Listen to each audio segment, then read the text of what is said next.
All right. Hello, Kirk. How are you today? I'm doing well, Sheldon. I have a double espresso here. That should keep you awake for a few minutes.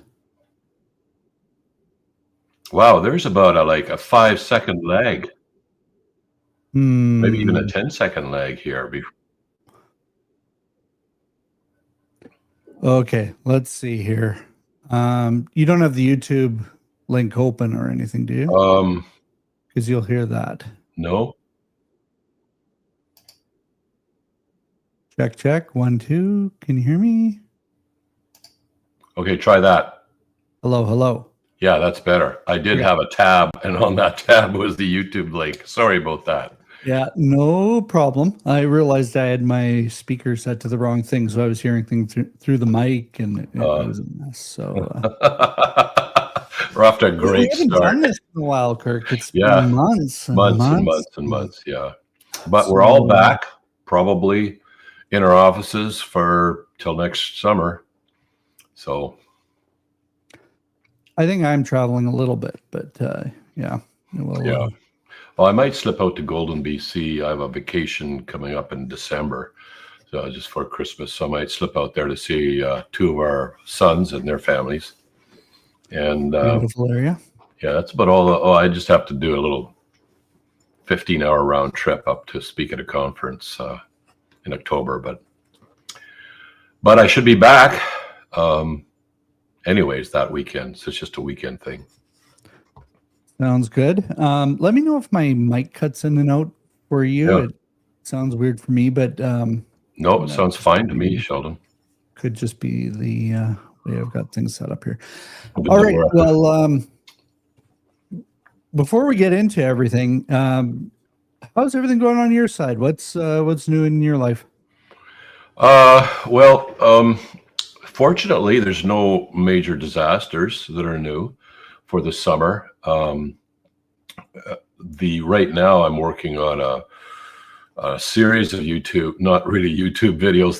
They will be on YouTube, but really they're for a lot of other languages. So my YouTube presence may not be as prevalent as in the past, although we'll see about that, because I'm also writing a fascinating article, and this has been, I don't know, a couple of years in the making, on free will.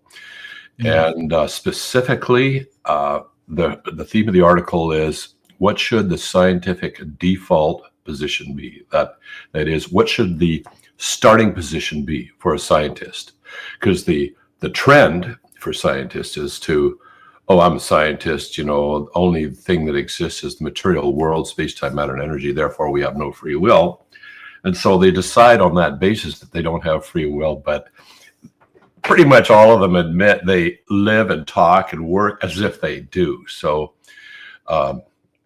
I want to craft it, though, because I have talked with some scientists about this. And the thing about scientists is that they often are very good in their area of field, but they haven't thought much beyond about the possible non-material stuff. So I have to craft it in such a way that it is rigorous. It's kind of like playing chess, that when I'm done, it's as close to checkmate as I can maybe get. I'm looking forward to that, and then we'll have to have a probably do a discussion. live stream on that when that's done. Yeah, for sure. Maybe even one or two, and maybe we even get a guest in, maybe even a dissenter, someone who has decided they have no free will. That would be fun. Well, will they actually be able to make the decision to come on, or is that that's just the thing? They don't believe in free will, but they do. They work with decisions anyways. They'll take. It's really quite interesting, especially when you get people arguing whether they have free will or not. Now, that is when you actually realize what's going on here.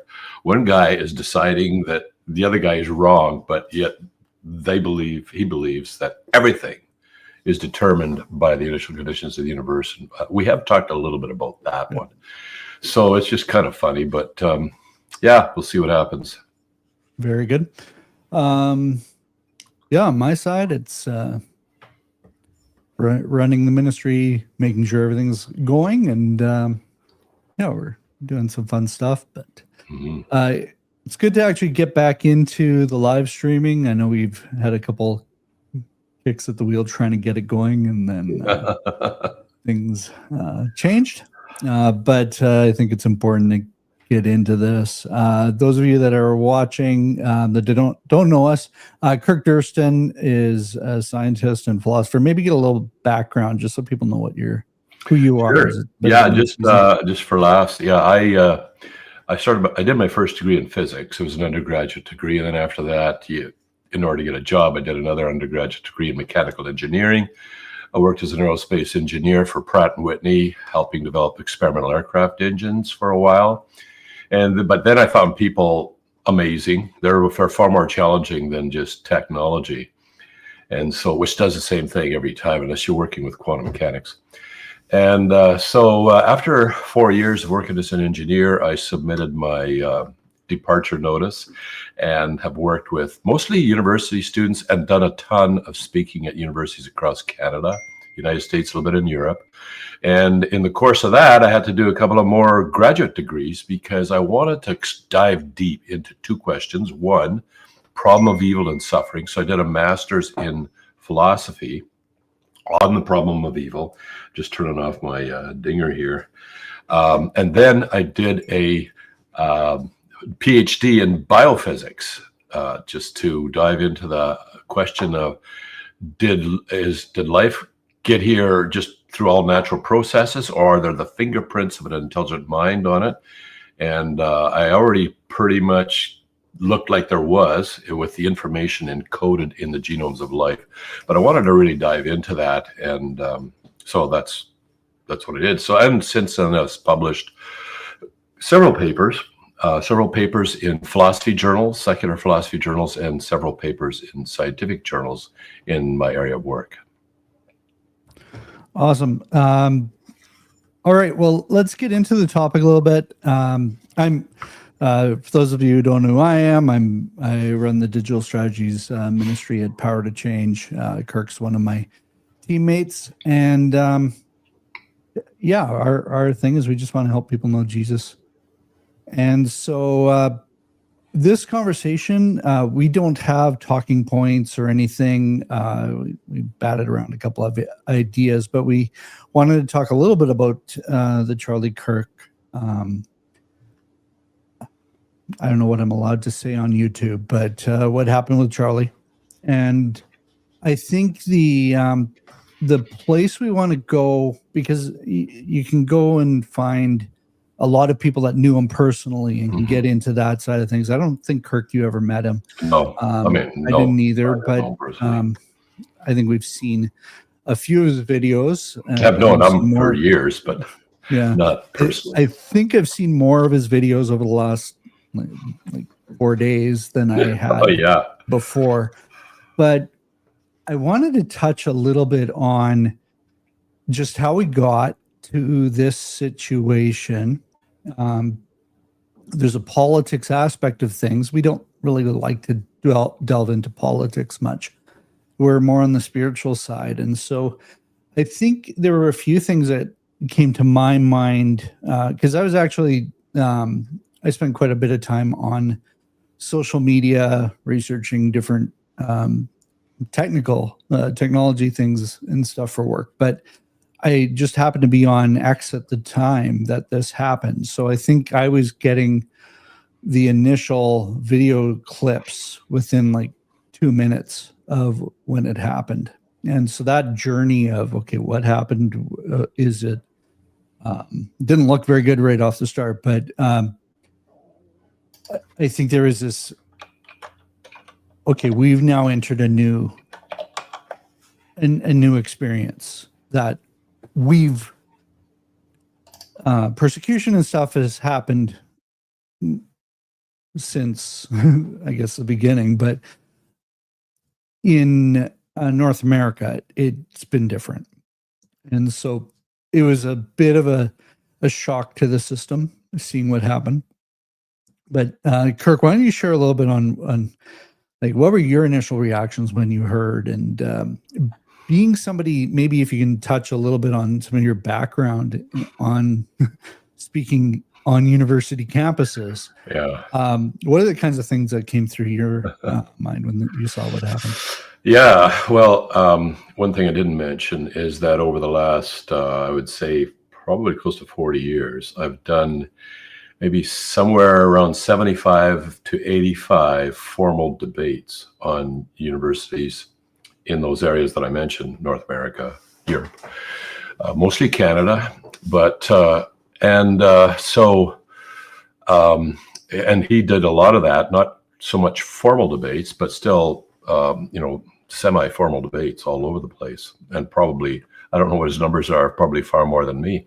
There were times where I was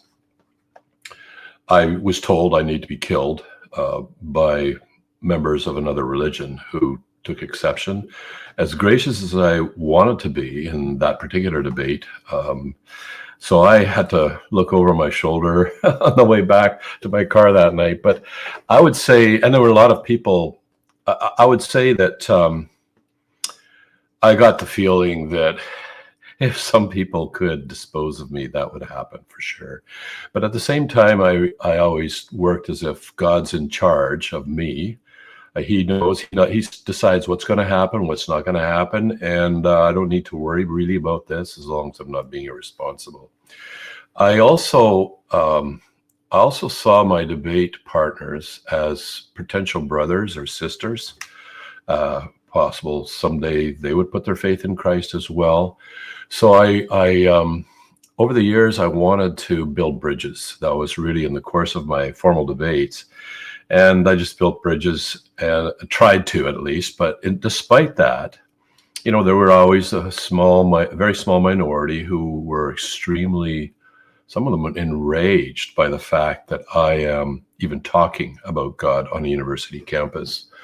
One or two were enraged to the point where they were scarcely coherent. They could hardly talk when they got to the mic.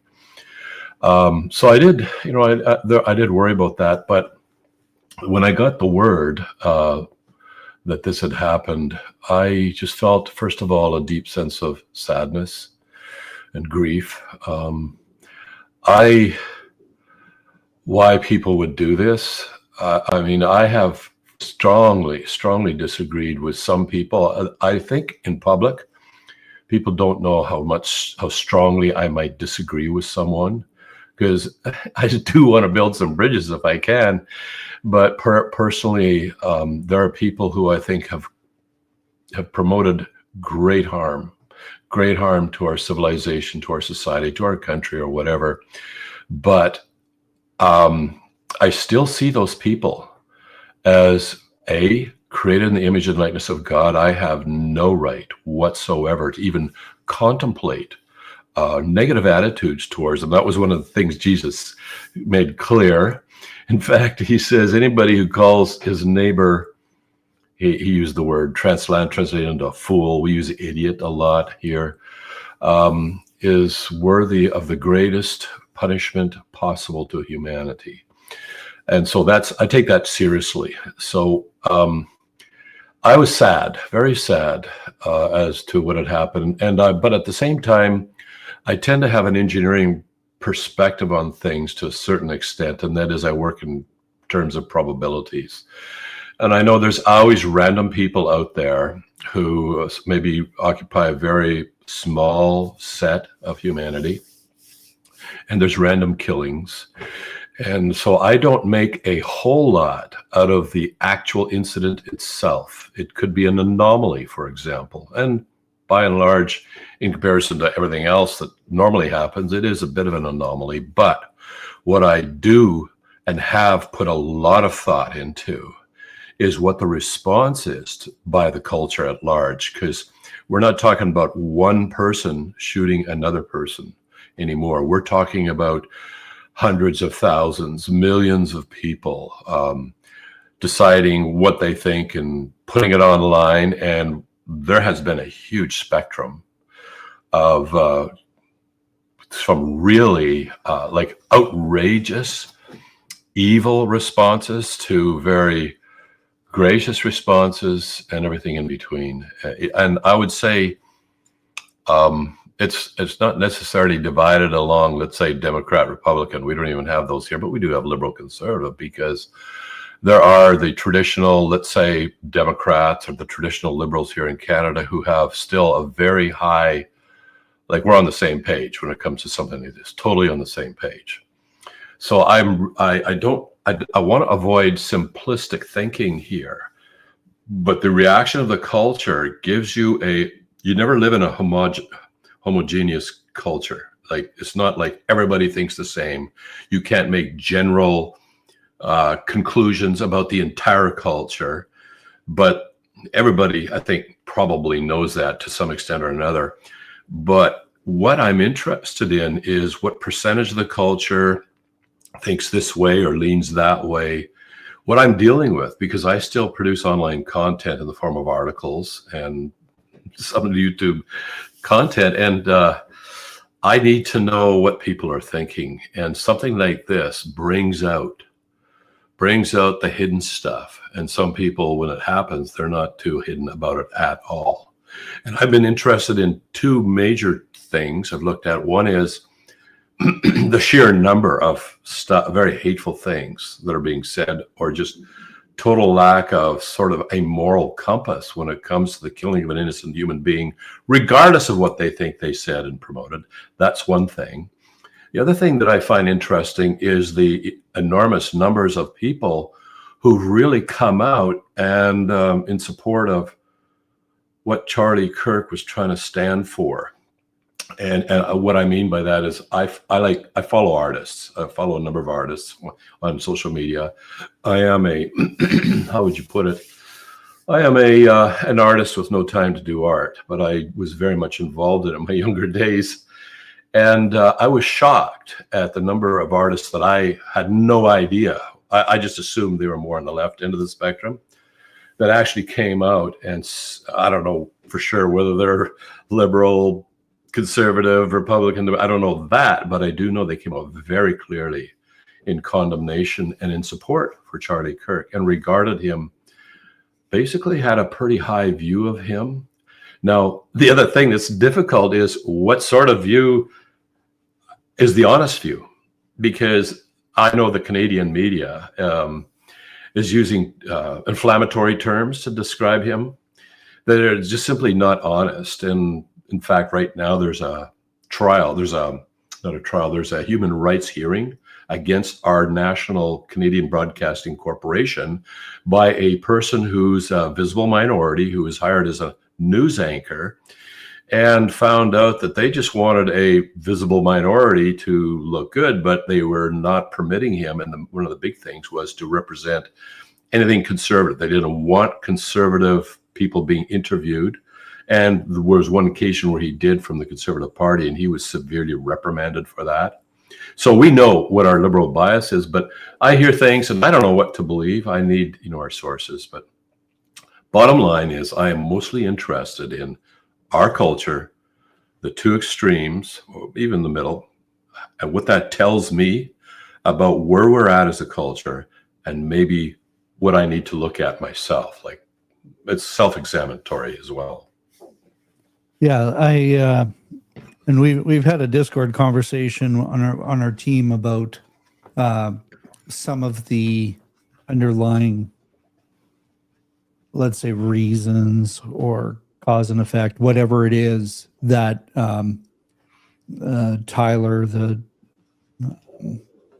person that shot Kirk, what he might have been feeling and stuff. And I don't want to get into the actual details of some of that, but I'm very interested in, there's an article written on a Substack by History Can't Hide, and the title is Thousands of Gen Zers Don't Feel Bad. It was actually, that was the original title, and then it was changed to Millions, about Charlie Kirk's death. And they have a couple of ideas, but the first idea is around thoughts and prayers don't stop bullets. And so Charlie was a Second Amendment. He believed in the Second Amendment, but he in the process of debates said some things that people would have seen as inflammatory, maybe. then the second issue in this article was violence is more than just a bullet. And so it talked about how what we would have seen 10, 15 years ago as just basic Republican talking points, and even a lot of Democrats would have believed this 20 years ago, that's now considered violence because it hurts people in the places they're at. And if you don't believe in everything that they're teaching now on university campuses, you're actually violent. So they've actually changed the terms of what violence is to incorporate just what I would have seen as, okay, debatable policies.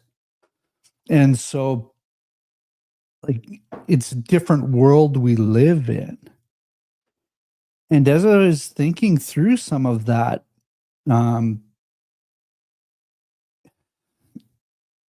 I came back to the verse, the battle is not with flesh and blood. The battle is with the powers and principalities of this world. And so it really helped me ground myself and recognize that, okay, we're not in the same space. We're actually closer to the times of what we see in the Bible in Acts and even the death of Jesus. There was politics, but it wasn't just about the politics. It was about trying to protect a culture, trying to reinforce what was either people wanted to see happen from a nation. So you had the Pharisees and even some of the disciples at the time, the public wanted the Romans out of the way. And you also had the Romans who were trying to protect their empire. And so they're using the Pharisees used the Romans to do their dirty work. And it was very much one of those situations where people were willing to kill each other over this stuff. And I think we're back to that. Reading this article is very clear, and as we see how people have responded not only to the death, but just the fact that people are calling half the country is calling the other half of the country Nazis. The other half of the country is now calling the other half demons. How do you live in a world like that? And I think we're getting back to what we saw in those early church days, where people were getting stoned, not with drugs, but with actual rocks and killed over what they were saying. And it's a scary thing, but it's not actually surprising. So I don't know, Kirk, if you have any thoughts on that. Oh, yeah. Do I have any thoughts? Yeah, they're exploding, actually. There's a large explosion occurring in my head as you spoke. This should not be surprising. There's quite a few people have pointed out that the veneer of civilization is very thin, and I'm almost quoting verbatim a fellow by the name of Terry Pratchett, who used those words pretty much exactly in Jingo in 1997. And Sigmund Freud wrote about civilization being a very fragile layer, restraining the deeper instincts of humanity.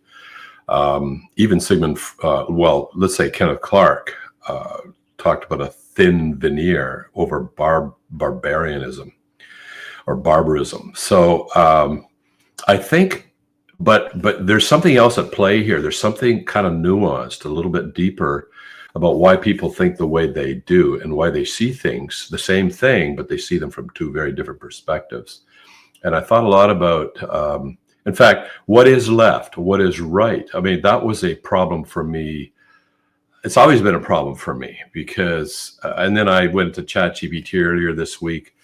What do you think about left and right? And it gives me all sorts of different, like politically left, morally left. There's a lot of stuff here, but that little kind of disclaimer, I'll just put that out there. There are some things that seem to be a little more common in people who may be on the left side of the spectrum, more liberal aspect of the spectrum versus those who might be on a more conservative. And one of those things is the idea that, well, first of all, changing definitions. That is the area of, let's say, victimhood. One of the ideas more on the left side, and I saw this arising in the 1980s, is that a pure person is a victim of their circumstances, of their upbringing, the things, the environment they were in at the time and continue to be in. And with the downplayment of personal responsibility. Whereas on the more conservative end of the thinking scale, you'll find that people tend to believe that yes, your circumstances, your upbringing definitely has an influence on you, but at the end of the day, you have a responsibility for what you're going to do with that and how you're going to respond. You're not just a hapless victim of your circumstances. So you'll see them interpreting things different. There's two major things. One is the role of deception in this world, and you've alluded to that as well. And then there's the other view of one side saying, well, violence has been redefined. The spectrum, or there's a fallacy discussed many years ago, long before this became an issue in our society. It was called the unwarranted expansion of the semantic field. And what that means is you take the meaning of a word and it doesn't quite do it for you when you want to really emphasize, let's say, how evil that person is or how good they are. So what you do is you expand the range that definition applies to cover those other things. So in the old days, violence was normally seen as physical violence. Then it extended to verbal violence. But verbal violence has a whole spectrum by itself. And it could be, I know of one case where an 8-year-old recently was being in a sex ed class, in his grade 3 class. He's 8 years old, and the teacher was talking about different forms of sexuality. He'd never heard this before, and he responded with, it was with one, you mean this and that? And the teacher immediately sent him out of the room. He was suspended for 2 weeks, and parents were called in. This is here in Ontario. And the teacher said that was hate speech. That's violent speech. And the kid still had no idea what they were talking about, but he was suspended for 2 weeks. So on the one side saw this as verbal violence. The other side is when you take a person and silence them for 2 weeks, ostracize them from their society, that's a whole nother level of violence, because you are now denigrating that person, forcibly requiring them to, et cetera, et cetera. So both sides actually feel violence is being done. But the left will feel that that violence or that justification a little more. Let's say some of the things I've heard, the right, or he was saying such and such, which was hurtful to people. And so they would condemn the actual incident, but they would say we need to realize that when you say hurtful things about other people, or at least other people interpret them to be hurtful, that you then can produce this. This can be a backlash. And when I've discussed this with people, they are totally unaware, let's say people on the left, that the same goes for the right side of the spectrum, is that the right side of the spectrum feels the left has done enormous harm to our civilization. Those parents felt the left had done enormous harm to the little boy.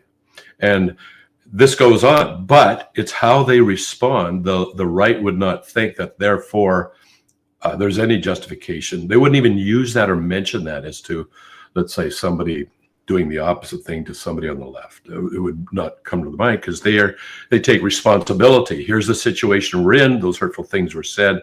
Let's work through that, and we'll become more resilient people as a result. We'll be able to weather the storms of life better, and so on and so forth. Whereas the other side say, no, that we need to hammer down on the people who are doing what we perceive harmful. And so you see people who are actually sincere on both sides.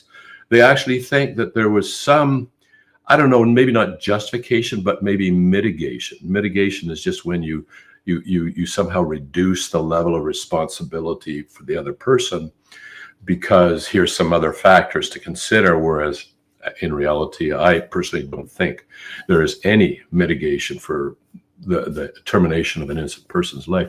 But you also mentioned deception, or what's going on in the, okay, let's talk about Satan for a bit there, because people like, wow, they like, if you're a scientist, and I'm a scientist, so I know you just don't walk down the hall, so what do you think about Satan? They just look at you like, wow, should this guy be in our department? So, but we have to consider this carefully, because there are things that happen in our world for which they happen far more swiftly and more on a global scale. And it's almost like somebody organized this. Now, some people will come up with the conspiracy theories that there are some, high, powerful committees in this world. And I don't discount that. I mean, I'd be naive to think that people in high places don't get together and say, make some plans. Let's put it that way. I don't discount that. But there's a real discounting that there is another form of being out there, or other beings out there. Now, they might sort of acknowledge extraterrestrials, maybe, and maybe there's more sympathy towards that now, even in the science area. But beings who on the spiritual realm can manipulate people, can influence people in a wrong direction. Like Jesus, actually, if you're going to believe that, and I realize not everybody believes that Jesus is the Son of God, but that's another, we'll have to talk about that sometime, because wow, you're going to have a very difficult time intellectually defending the position that Jesus never claimed to be God and was not God. But we'll talk about that. So some other time. But if you take anything that he said seriously, he very seriously said there is a person that he called, quote, the ruler of this world, and it wasn't him. Now, that's a temporary position. He made it clear, but he's ruler of this world. And he also described him as, quote, the father of lies. Now, let's contemplate that. This means there is a being out there far more intelligent than any human beings walking around here, who is a master of manipulation. There is a ultimate puppeteer who has an end game for humanity, which is basically to bring it to Armageddon. And to cause as much harm and division and strife and death and destruction in this world as he can. But he doesn't think like humans do. A lot of politicians just think until they get elected, or if they're a despot dictator somewhere, until they die, and then who they're going to put in place. This being has a plan that extends over thousands of years. And we see on a global scale that often the case. And this is part of what we have to, when we don't realize that the enemy is inside the gates. Let's say it using medieval terms. We got a castle, we got some walls around it, and there's a good, like Lord of the Rings, the movie, there's a situation where the enemy's in the gates, and you get an idea what it's like. That's bad enough. But if you don't even know the enemy's in the gates, which I would say the majority of our civilization is not aware of, then you do a lot of reacting. That's what I see, reacting about what's going on and how is this, and accusations come up with conspiracy theories, some of which might be true, others was bizarre, but you don't ever, you're just blissfully unaware of the greatest enemy of all. In fact, Jesus said, Jesus indirectly, God said through the Apostle Paul, the Holy Spirit, that our enemies actually are not flesh and blood, but they are spiritual powers, the world forces of wickedness. These are there are beings out there who are devising the destruction of humanity, and that's our only enemy. So I always remember that, because there are people who I, as I said before, vehemently, at least in my mind, disagree with, who I think are causing enormous harm. But I realize they're kind of victims of this, that person's actually a fellow brother or sister, possibly someday. That's not my enemy. I don't care what politician you're talking about, or what despot you're talking about, or criminal you're talking about. They're not my enemy. They are victims. And I don't want to use that term in the left sense, that there are real victims. They are legit victims. They have just succumbed to the father of lies. And that's going on here as well. And so I always watch the reaction of these sorts of things from that perspective as well. We can't blame everything on the devil, like Flip Wilson, the comedian, used to say, the devil made me do it. But the devil does have an enormous influence in this world. Humans do too. So we have to take our responsibility for whether we're going to listen to these voices of deception. Yeah. And one thing that I was really, when these kind of things happen, my mind goes in all these different ADHD areas or whatever. But one of the things that I got into was when the Roman soldier pierced the side of Jesus. Okay, so he's the actual person that killed Jesus. Now, you and I would agree that he was actually doing the will of God at that time, because he changed the history of the spiritual trajectory for humanity. But when he killed Jesus, I wondered, like, okay, what happened to this guy? Now, there's a lot of history of, or I should say tradition, or some would say legend about this guy, but his name was Longinus. And I didn't know that. yeah, so I haven't heard that anyway. So. Now, this is on Wikipedia, so how it might be correct, right. whatever. But it says, in apostolic and some modern Christian traditions, is described as a convert to Christianity. And his name first appeared in the Apocrypha, Gospel of Nicodemus. But it's a very interesting way, and whether that happened or not, we don't know. But I do think it's very interesting how the right has been calling the left demons, missing the point completely. Because it's not, the left is not demons. No. They're people like you and I. They're people like you and I. They are created by God in his image. And so if Satan is wanting to, Satan would love to see a war out of this with death. That's his goal. Everybody kills each other. He wins. But if the Christians in the process, and I know not everybody on the right is Christian. No, that's for sure. So there, I'm not talking to everybody here. I'm talking to the Christians. And there's Christians on the left too. But if you look at everybody as a demon, you're doing what the other side has done in calling everybody a Nazi. Yeah. You're dehumanizing them. You're taking away what God did by creating them.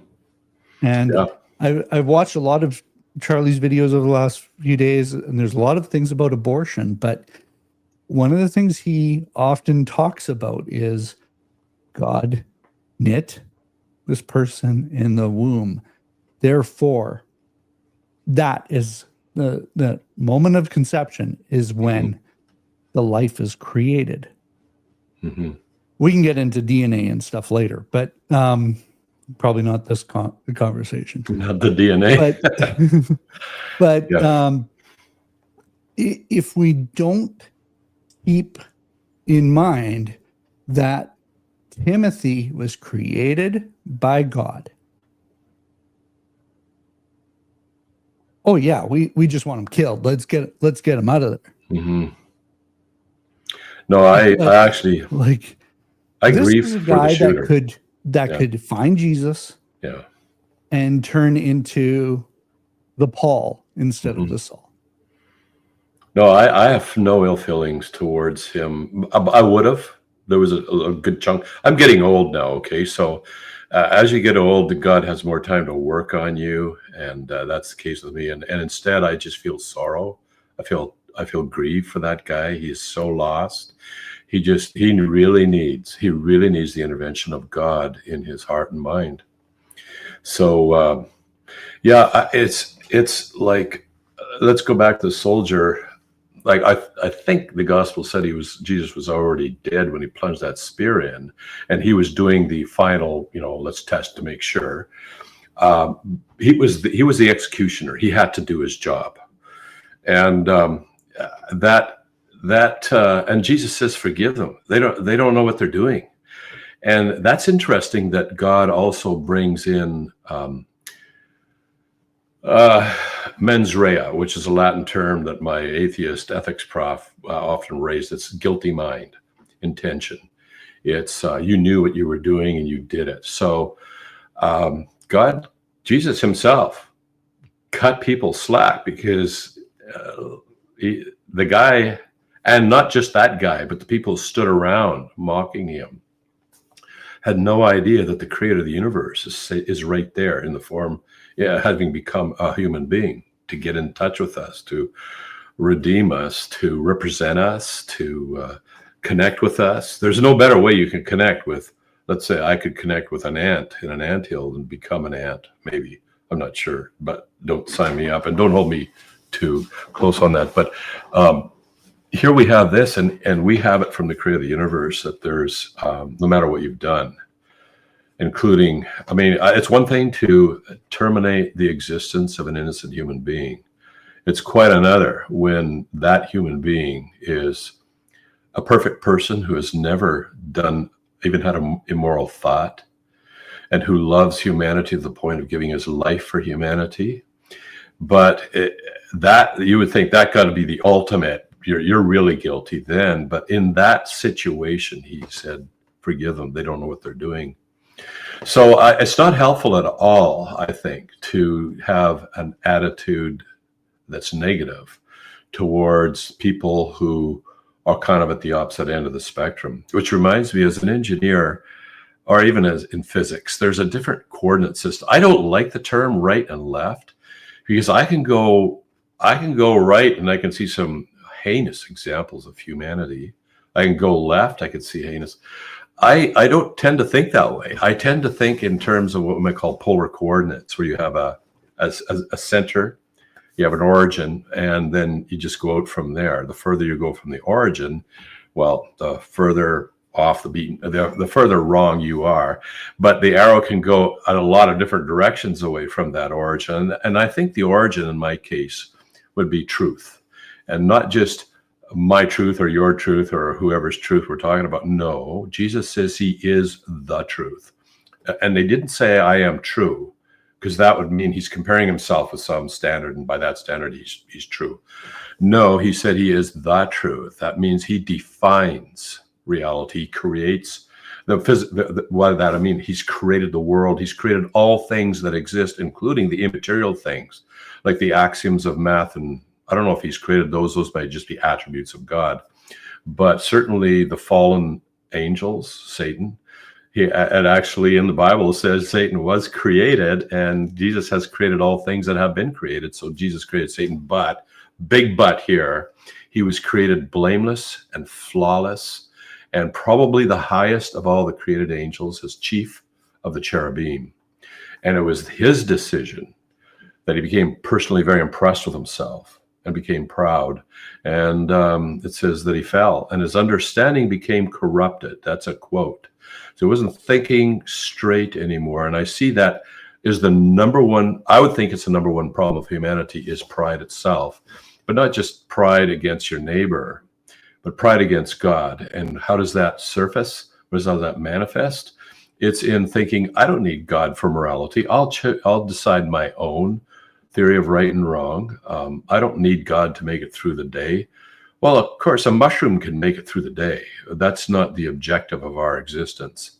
So there's a lot of things at play here. And when I look, and the other thing is a deception. You know you're deceived when you no longer, when you really downplay personal responsibility and start putting the blame on other things, other people, or in the case of a lot of people who people might describe as being on the left, I would say they're way off, away from the polar coordinate of truth, is their circumstances. Like, for example, and this is why gun control has been so much talked about in the last week, is that the left, and I'll use the terms left, because people then will know what I'm talking about more or less, thinks that it's a problem of gun control. So by this, they mean because we are victims of our circumstances, our environment, if there's lots of guns, we're going to be lots of people killing each other. If we remove the guns, then people won't kill each other anymore, at least not with guns. They might do it with vehicles, knives, or whatever. There's been some pretty shocking examples in the last couple of years where people who didn't have access to a gun would do something else. Maybe I shouldn't even say that word. The thing that makes projectiles fly through the air very quickly. You don't want to get banned here, but but on the other side of the spectrum, they would say, well, actually, you need to hold the person who did that responsibility. But that itself seems terribly weak to me. We have to start thinking about, how did we get here? How did we get to this place where like where I grew up, there were plenty of those unmentionable things. We even had school spirit week, and one of those days in my high school was a shady character day. And everybody was supposed to dress like shady characters with trench coats, hats, and one of those unmentionable things that hurl projectiles through the air. So we saw everything in the hallway at class change time. I mean, there were everything from toy replicas to pellet BB guns to a guy brought a souvenir from World War II. There was a Sten, I think it was a Sten gun, but there were rifles, everything in the hallway, but nobody had any thoughts. I mean, you have 1,000 students all packing guns to school for this particular day. There was absolutely no concept of misusing those things. So when you look at that, you got to look back and say, well, what has happened in our society that things have changed? And so you can't just say, well, some people say guns kill people. People say no, people kill people. That's still way too simplistic. You have to go deeper. What is it about our society now that has created this environment where where there's a loss of personal identity? There is a tendency for violence. In fact, Mary Eberstadt, who has authored the book Primal Scream, she started this research, and it's quite an interesting book because she not only presents her case. She starts with mass shootings, identity politics, and mental health, those three things. And mental health, people struggling in the area of mental health has just skyrocketed. And that cannot be separated from what we see going on here. She looks at those three things and how did this happen? What's going on in our society? And people on the surface will blame, well, it's guns or it's mental health. It's like people saying violent things or hurtful things or whatever. So they have all these Band-Aid solutions that don't do a thing. She wanted to go deeper. And what she found is that the bottom line has to do with identity. And this is an identity that naturally comes through being raised in a family, the old-fashioned kind of family where you had dad and mom, siblings, cousins, uncles, and aunts. And she saw that has been decimated in the last in the last, say, 40 years. So then she said, okay, so this is the cause. There's a mental health crisis here because of the loss of identity, which in turn is a consequence of this, not having this tribal pack, whatever you want to call it, this tribal identity from your extended family. So what has happened that has decimated the extended family? And so she went one deeper and noticed all upswing in divorces and just single parent homes and absentee fathers. And so what is the problem here? And under that number one thing, the number one reason for the disintegration of the family was basically the sexual revolution, where all the cheating, let's call it cheating, going on, and the fixation on valuing people according to how sexually attractive they are. And when they no longer are sexually attractive, you ditch them for somebody who is more sex. All of this stuff is in place. She says, well, then what the sexual revolution, what happens, what caused that? And she goes back to the 1960s and 70s when it started. And then that correlated perfectly with the research of J.D. Unwin, who found that no civilization survives more than 100 years once they've had their sexual revolution. But he didn't know why. Mary Eberstadt, in her book Primal Scream, explains why, and which in turn explains, it doesn't necessarily explain random anomalies like, say, what happened to Charlie Kirk. What it does explain is the response by the population afterwards. And even the sections of the population who think we need to see more of that. We had one in Canada who's calling for, yeah, right on. And that sounds, how about the execution of our provincial premier, including and even including the please and thank you. Like, you can't get more overt than that, and that's a lot of stuff there. Or Canadian with the whole politeness about it. Yeah. Said please and thank you at least. So, like, I do want to come back to because the solution that people are going to immediately say is, okay, we need to fix our school systems. We need to fix this. We need to fix this. And now we have all these political solutions to a problem that's not going to be solved. No, you can't legislate niceness. And you can't legislate. You can try and legislate morality, but your jails are going to have to be really, really, really big. Large cities. So we believe that it's a spiritual issue. And I've been around long enough to know that the spiritual things, it's not a politics solution. No. You can't, and this is where, like, when Charlie first started, and when I see some of the stuff around Christian nationalists, and using the scare quotes on this, my initial thing is, I get why you're doing it. That's not actually going to solve the long-term problem. That might delay. Yeah, you're addressing it a little bit or whatever, but you're only delaying it. You're not solving the problem, because the problem is spiritual. Yeah, it's deeper. Yeah, exactly. In fact, Mary Eberstadt didn't go the next layer deeper. Like, she pinned it on the sexual revolution, but you and I probably from our own perspective would say, well, what was it about the population at the time that made them so susceptible to just tossing and abandoning their morality when it came to sexuality? And now we're talking at the spiritual plane, which is a slow.